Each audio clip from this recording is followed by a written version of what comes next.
I wanted to start this morning with a question. So, in the last 4 or 5 years, agents that have had REO accounts have had what we perceive is a lot of control on the market, right? Yes. Right? Say yes. Yes. Okay, we perceive they've had a lot of control on the marketplace. Now, so I want to ask you, what did they have control of? Talk to me. Inventory. They had control of inventory, and that meant what? When you had control of the inventory, what did you also have control of? Market The value. offers, well, market value, but not necessarily value. Okay, the prices are the prices. But you definitely had some control over the offers, right? Okay, what else? That's it? The transaction itself. You were in control of the transaction. You were in control of deciding who was the best offer and who wasn't the best offer, in your opinion, to be able to take that transaction. Did the listing agents also have more control over their daily activities? Yes or no? Yes. Were they run around by buyers by the nose? Nope. Okay? Did they get a call at 7 o'clock on a Sunday morning when they had plans to go do something with their family on Sunday, and they said, hey, from the buyer, gee, I have an opportunity right now at 10 o'clock. We can go see some property, so you want to pick us up. Of course, you want to run over and take care of that because that's one of your only 2 clients, right? And you want to go show them property because you're afraid that they might find some property with somebody else right then and there. So you cancel your day with your family, or certainly your morning, and you go out and you show property. So, write this down. We must accept the fact that we cannot become a superstar, a top-selling real estate agent, or a top producer in this business unless we become a strong and powerful listing agent first. We must accept that. We have to get that through our heads. And coming from the last 4 or 5 years, we have had demonstrated for us how powerful a position a listing agent can be, like these REO agents have been. Think about this for a minute. How often have you met an agent doing 40, 50, 60, 70 transactions a year, and that person spending the majority of their time as a buyer's agent? How many times have you done that? There any? If there is, there's very, very few in the country, and they run ragged 24/7. Constantly out showing property, doing those kinds of deals. You can't do it. So if you want to have a life, and you want to do business in high volume, then you've got to understand that you must be a top listing agent. Must be. You must learn the skills and then do the activities to become a top listing agent. Every top producer we meet and every top producer you've been exposed to has been a top listing agent. Every one, no exceptions. Anthony Robbins says, find someone doing and achieving the things that you want to do and achieve in life, and then do exactly what they're doing. You want to sell real estate in high volume, you want to make a lot of money, and you want to have control of your life. Simply put, you have to be a top listing agent. Must happen. So I wrote down here a question: what activities do you need to work on to build a great listing inventory in today's market? Let me ask you a question. Side note. is the inventory, when you have a buyer to show property to, a good buyer, qualified buyer, good down payment, might even have cash. Is there a lot of inventory to show them or a little inventory to show them today? A little. A little bit, right? Right. Is that going to get better or worse? Is there going to be more inventory or less inventory in the foreseeable future as far as you can tell? Worse. There's going to be less inventory, right? So if there's less inventory and as many buyers or maybe more buyers, because what else are you hearing in the marketplace today? Prices are going up. Hearing prices are going up. What else are we hearing? We're hearing the economy's getting better. There isn't a newspaper we read today, a news radio show you listen to, or a commentary from something in the media that isn't positive about the economy today and leaning toward the positive things going on in the real estate market. Now, was that the case 3 years ago? No. No. Very negative. So when you went door knocking, you went phone canvassing, you talked to people, they would echo or parrot what was happening in the marketplace. Things aren't great, things aren't good, I'm not going to buy any houses, I'm not going to do any business. So we ran into those issues. Today, we're not running into those issues. Our inventory is dropping dramatically. Dramatically. The last chart we had, 1,000 properties, over 1,000 properties we dropped in inventory in 2 months. Okay? 1,000 properties in 2 months we dropped inventory. For what you had available 2 months ago to what you have available today, it's down 1,000 properties in our local marketplace. It's also down 1,000 properties in the Orange County marketplace. Market is dropping in terms of inventory. And the demand is staying about the same or ticking up ever slightly. So,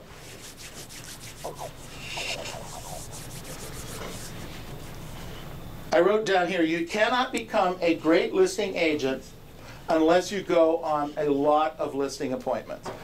This is kind of the basis of my talk today. It's about going on listing appointments. It's about getting the inventory. It's about becoming a great listing agent and then having the listings to be able to sell. So what I'm talking about here is you cannot become a great listing agent until you have started on the path of being a lousy real estate agent. Now, you're not going to want to write that down, but I think you should write it down. Okay? To become a great agent, I first have to become a lousy agent. Write that down. Okay? This is part of the steps. Before I was a great broker, I was a lousy broker. Before I was a great motivator of people, I was a lousy motivator of people. Hey, true story. When I was working in the train wreck business, many years ago, it's a long story, but it was a business I was in, and I handled the train derailments with a company. I was working as an employee, and we handled the train derailments for 11 railroads in 7 western states. And our job was when the trains would fall off the track to go transfer the commodities onto trucks, either send them on to the consignee or back to the shipper, or sell them for the account of the railroad. That was my job. I just came out of the Coast Guard at the time, so it was like 1970 or 1971 or 72, right in that period of time there. And we did this work, and it was very lucrative, very cool. I was an employee, I didn't own the business, but that's where I learned my selling skills and my management skills. Well, let me tell you something. My management skills were so bad, so lousy, we had a crew of 40 guys that we were paying $2 or $3 an hour for because that was the going rate at the time. And we were out in Mowich, Oregon, transloading these commodities, this plywood, etc. I had 40 guys get ready. They went to my supervisor, and they were ready to walk off the job. That's kind of embarrassing. My boss sent me to go get plastic bags to get me out of the site. It was that bad. I had to go down and buy 500 plastic bags, and he didn't tell me why. He just knew there was a problem. He got me off the site because I was so bad at communicating with people and trying to get people to do things. Completely different than where I am today. I actually can help people get things done. We can work with lots of groups of people. But back then, I was lousy at this. But I had to go through that to get to here. Does that make sense? Yes. Yes. You have to be lousy at doing your listing presentation before you're going to be great. But what you're trying to do is you don't go on any listing presentations until you're great. Can't do that. Doesn't work that way. You've got to go on listing presentations. So here's an idea. If you choose that you want to work in this area, why don't you go make listings presentations in El Monte? Nobody knows you over there. Okay? You think I'm kidding? Go do listing presentations not in your marketplace if you're afraid to screw up your marketplace. I get it. I get it. But you cannot become a great listing agent until you become a lousy one. And by the way you'll know you're a lousy one is by doing your presentations, taping them, filming them, practicing them, watching yourself grow, making mistakes. Now, obviously, the more you learn the scripts and dialogues, the more you role play, the more you practice what you're doing, the less mistakes you're going to make on those presentations. I wrote down here, does Kobe make every shot he makes? No. No. Does Jordan, big time problem this weekend. Does Jordan make every shot he makes? No. Did Jordan make every shot he made? One of the greatest. Him and Jordan and Kobe get matched up all the time. Two of the greatest in the game. I wrote down here, did Babe Ruth hit every ball out of the ballpark every time he got up to bat? No way. We all make mistakes. We have to get comfortable with making the mistakes. We have to get comfortable with no. What happens is we don't get comfortable with no. We don't get comfortable with making the mistakes. So then therefore we don't do it a lot. Therefore we don't get the practice. So therefore we don't go through the learning curve of not being good to become great. That makes sense? Yes.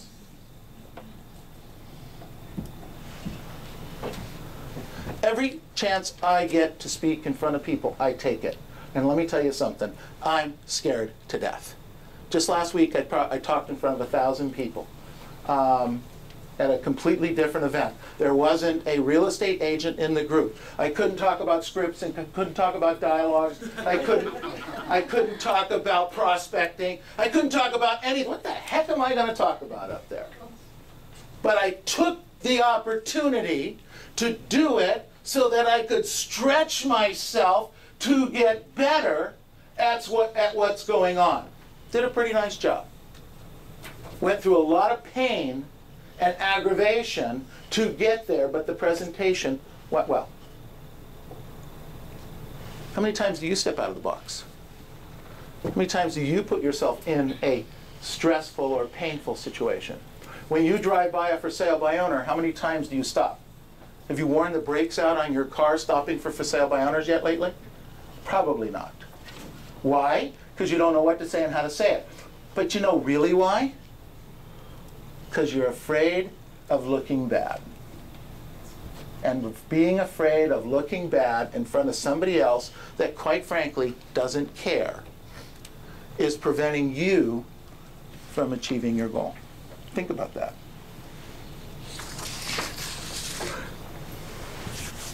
I wrote down here, if you're not out there getting no's, you cannot succeed at a high level. If you're not out getting no's. And some of you aren't getting enough no's.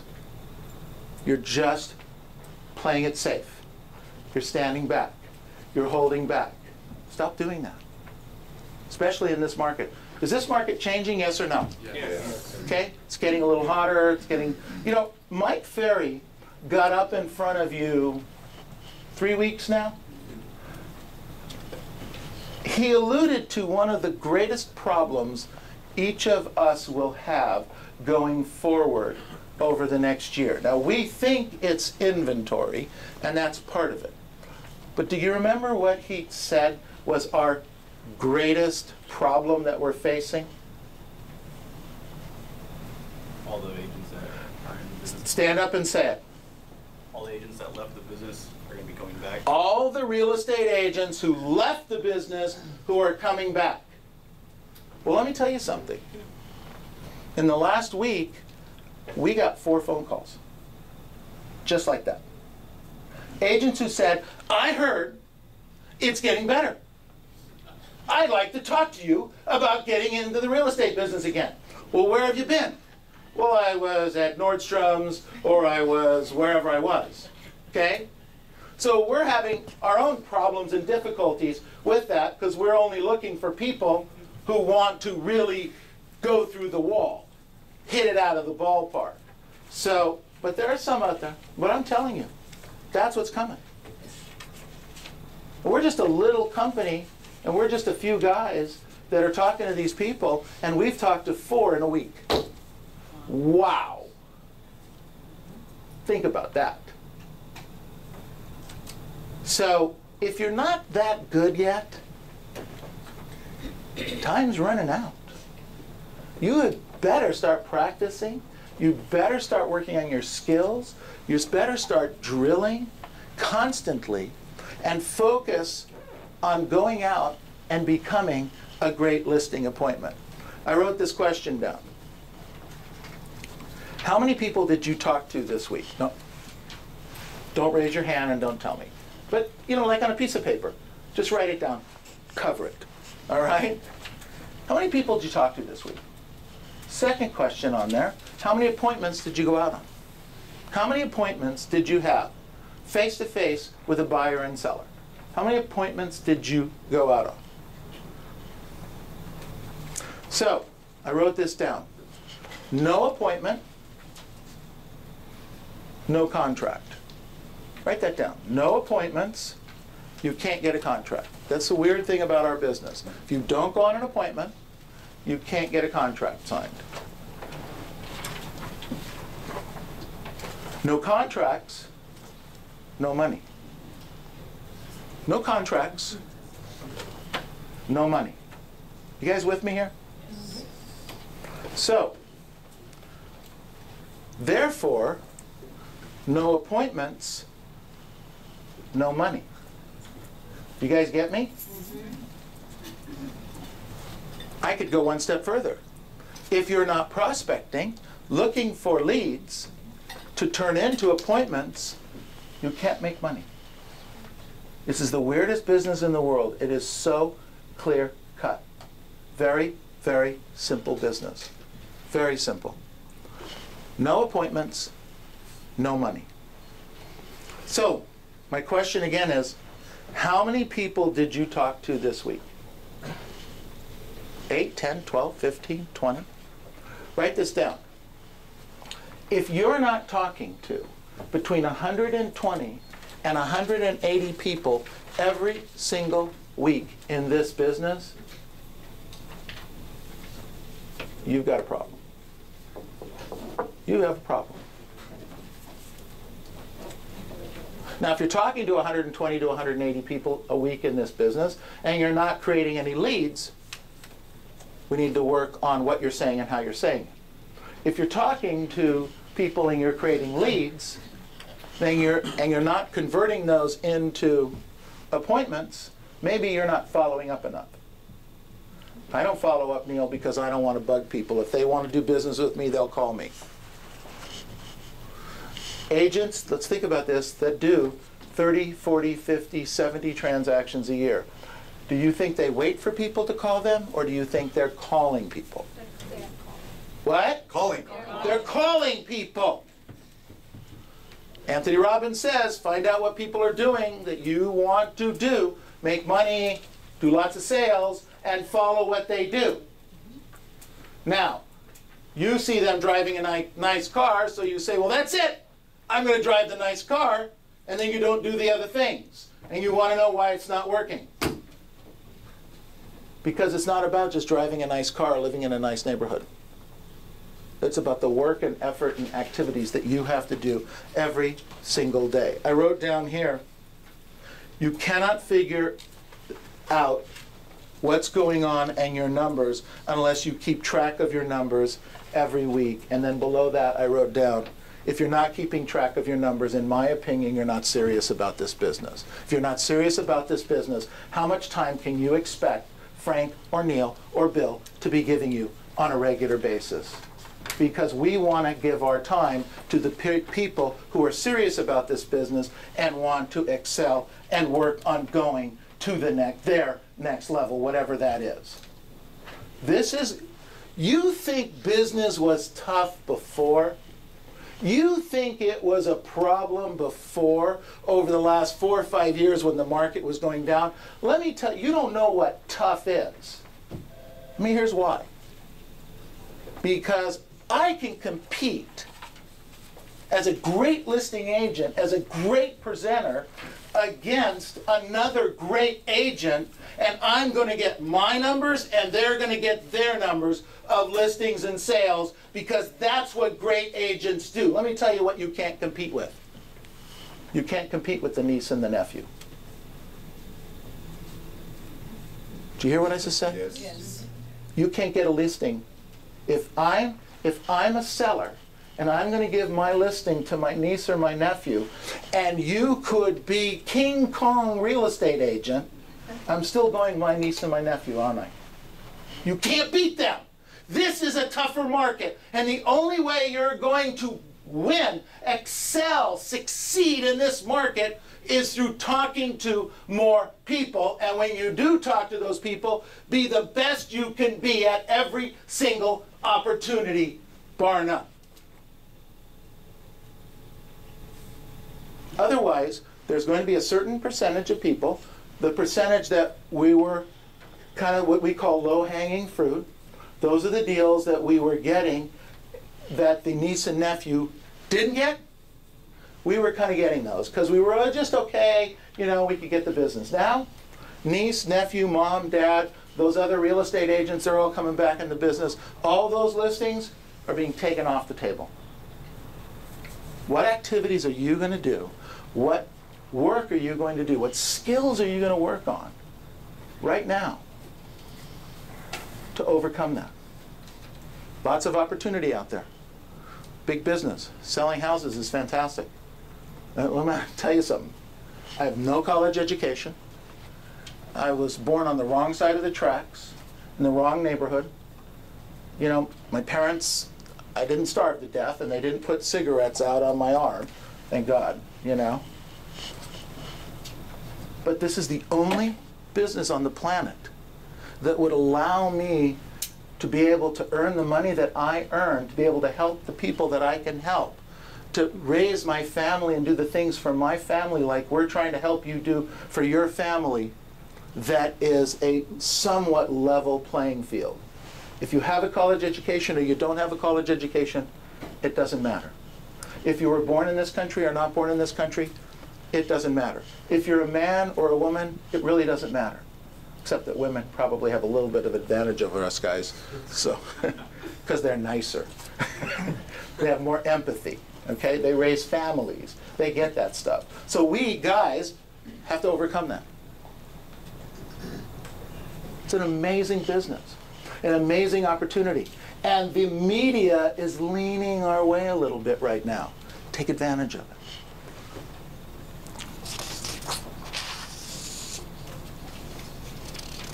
I wrote down here, this is a talk to the people business. This is a talk to people business. Simple. Talk to the people business. How many people do you talk to each week? Now, I wrote down here, just a simple 5-5-10 program is designed for you to talk to people. 5-5-10 program is designed for you to do two things. Talk to more people and learn the inventory. Talk to the people and learn the inventory. When you learn the inventory, knowledge equals confidence, right? Say yes. If you know what to say and how to say it, and you've seen hundreds, if not thousands of properties, you can have a conversation with people all the time. If you've only seen a half a dozen properties, you don't know what to say and how to say it, and you're afraid of what questions they might ask, it's going to stop you from talking to people. Number two, as I wrote down, if you do the 5-5-10 program, that means you're going to do 100 doors a day. You're going to knock on 100 doors a day. That should be cakewalk for any of you. If you are physically have a problem with it, then we need to build up to it. But you need to be door knocking 100 doors a day. We know that 28 to 32% of the people are going to be home at any given time, morning, noon, or night. 28 to 32%. So that means if we use that number, we say 30 people you're going to talk to every single work day. And if you do that 5 days a week, 3 times 5 is how much? 150, right? 150 contacts every single week. So if I take 150 contacts and I multiply it times 45 weeks, because no one works 52 weeks anymore. I don't know what happened, but they don't. Okay? But if you do 45 weeks, that means you'll talk to 6,750 people. Let me ask you guys a question. If you really did talk to 6,750 people over the next 12 months, and you used our hot market script, hey, just wanted to let you know, 27 homes that actually closed escrow in the city of Walnut last month, and 8 of those actually sold for list price and above. Were you guys aware of that? If you use that script 6,750 times, over the next 12 months, could you list and sell some houses? Yes. Is there anybody here that doesn't think they couldn't list a house or sell a house?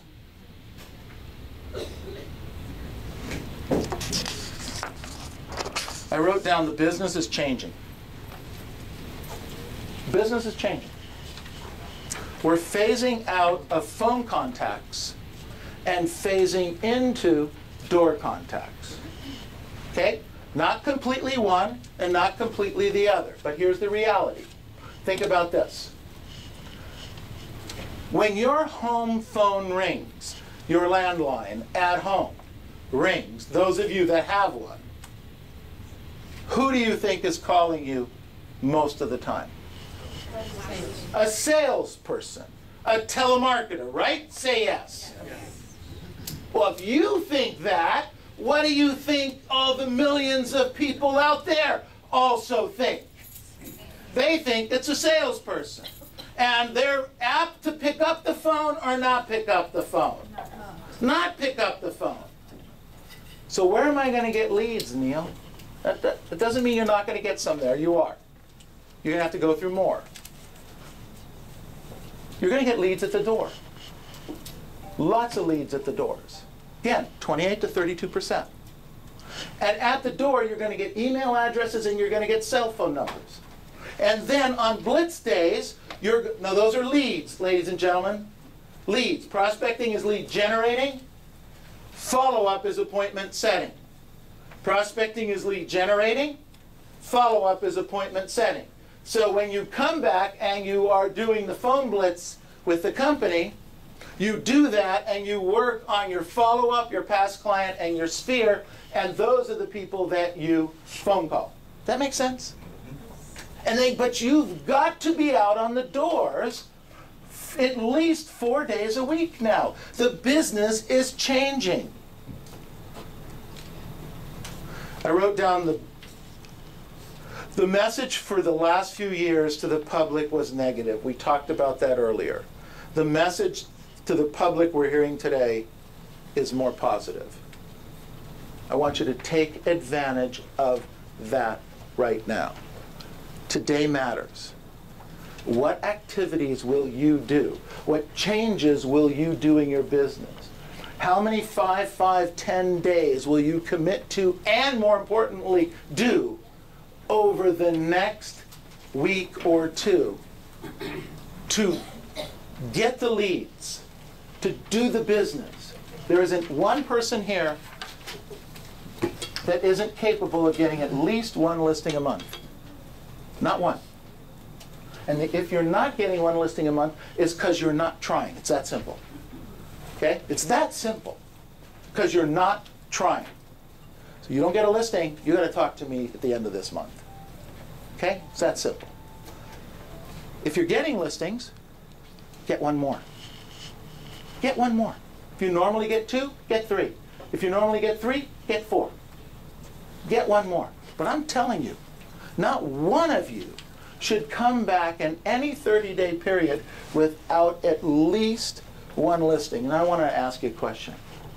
If this company took 180 listings in the next 12 months, and each of you had other listings that you could talk to, your friends, your buddies, and say, hey, what do you got, what do you got, what do you got? And you could match those with buyers, what would that do to your business over the next 30 days? It would skyrocket, wouldn't it? Mm-hmm. Well, right now, we're taking between 90 and 120 listings a month. And it's dropping every month. That's it. I'm done with that. It's not dropping anymore. Okay? You're too good. You're great. You're fabulous. Look how much time, effort, and energy we spend on scripts and dialogues, role play, coaching, analyzing, accountability, helping, for you not to be able to get at least one listing a month or one more listing a month. Now let's go out and make this the best week ever. Thank you.